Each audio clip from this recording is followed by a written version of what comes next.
நாட்டில் பண மதிப்பிழப்பு செய்யப்பட்ட போது 450 கோடி ரூபாய் ரொக்கப்பணம் கொடுத்து சசிகலா சர்க்கரை ஆலையை வாங்கியிருப்பது சிபிஐ பதிவு செய்த முதல் தகவல் அறிக்கை மூலம் அம்பலம். தினமலர் வாசகருக்கு வணக்கம். ரூபாய் 450 கோடிக்கு சர்க்கரை ஆலை வாங்கினார் சசிகலா. பண மதிப்பிழப்பு காலத்தில் வாங்கியதாக சிபிஐ எஃப்ஐஆர் பதிவு. செப்டம்பர் 6, 25. சென்னை. நாட்டில் பண மதிப்பிழப்பு செய்யப்பட்ட போது 450 கோடி ரூபாய் ரொக்கப்பணம் கொடுத்து சசிகலா சர்க்கரை ஆலையை வாங்கியிருப்பது சிபிஐ பதிவு செய்த முதல் தகவல் அறிக்கை மூலம் அம்பலமாகியுள்ளது. மத்திய அரசு 2016ஆம் ஆண்டு நவ 8ஆம் தேதி பண மதிப்பிழப்பு நடவடிக்கையை அறிவித்தது. அதன்படி 500 ரூபாய் மற்றும் 1000 ரூபாய் நோட்டுகள் திரும்ப பெறப்பட்டன. கருப்பு பணத்தை ஒழிக்கும் நோக்கத்துடன் இந்த நடவடிக்கை எடுக்கப்பட்டது. இவ்வாறு பண மதிப்பிழப்பு செய்யப்பட்ட சில வாரங்களில் ஜெயலலிதாவின் தோழி சசிகலா 450 கோடி ரூபாய் இக்கு காஞ்சிபுரம் மாவட்டத்தில் பத்மாதேவி சுகர்ஸ் என்ற சர்க்கரை ஆலையை வாங்கியுள்ளார்.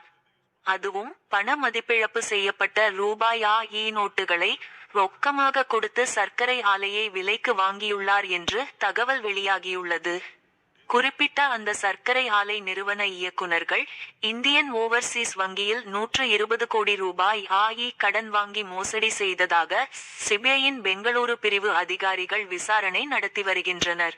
சென்னை ஐகோர்ட் உத்தரவின் பேரில் இந்த விசாரணையை சிபிஐ மேற்கொண்டு வருகிறது.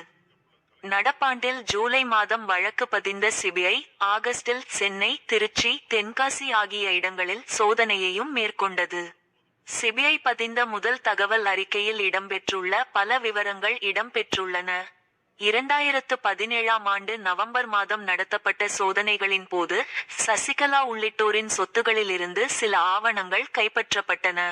அப்போது பத்மாதேவி சுகர்ஸ் லிமிடெட் என்ற நிறுவனத்தின் சர்க்கரை ஆலையை பணமதிப்பிழப்பு நடவடிக்கையின் போது ரொக்கமாக ரூபாய் 450 கோடி கொடுத்து சசிகலா வாங்கியிருப்பது தெரியவந்துள்ளது.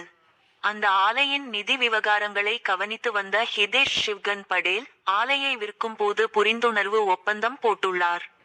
இந்த ஒப்பந்தத்தில் அவரும் அவரது தந்தை சிவகன் படேல், சகோதரர் தினேஷ் படேல் கையெழுத்திட்டுள்ளனர். இந்த விவரங்களை கண்டறிந்த வருமானவரித்துறை சர்க்கரை ஆலையை முடக்கியது. அது பினாமி சொத்து என்றும் சசிகலா தான் ஆதாய உரிமையாளர் என்றும் அறிவித்தது. சிபிஐ பதிந்துள்ள வழக்கில் பத்மாதேவி சுகர்ஸ் நிறுவனம், அதன் இயக்குனர்கள் ஹிதேஷ் சிவ்கன் பட்டேல், தினேஷ் சிவ்கன் பட்டேல், தம்புராஜ் ராஜேந்திரன், பாண்டியராஜ், வெங்கட பெருமாள் ஆகியோர் மீது குற்றம் சாட்டப்பட்டுள்ளது. இந்தியன் ஓவர்சீஸ் வங்கியில் இருந்து மோசடியாக கடன் பெற்று கொண்டது, சொத்துக்களை முறைகேடாக பயன்படுத்தியது, பணத்தை மற்ற நிறுவனங்களுக்கு மாற்றியது, தனிப்பட்ட நிறுவனங்களுக்கு வட்டியில்லாத கடனாக பணத்தை வழங்கியது, பணமதிப்பிழப்பு அமலில் இருக்கும் போது சந்தேகத்துக்குரிய வழியில் வந்த பணத்தை ரொக்கமாக வங்கிகளில் செலுத்தியது உள்ளிட்ட குற்றச்சாட்டுகளும் இடம்பெற்றுள்ளன.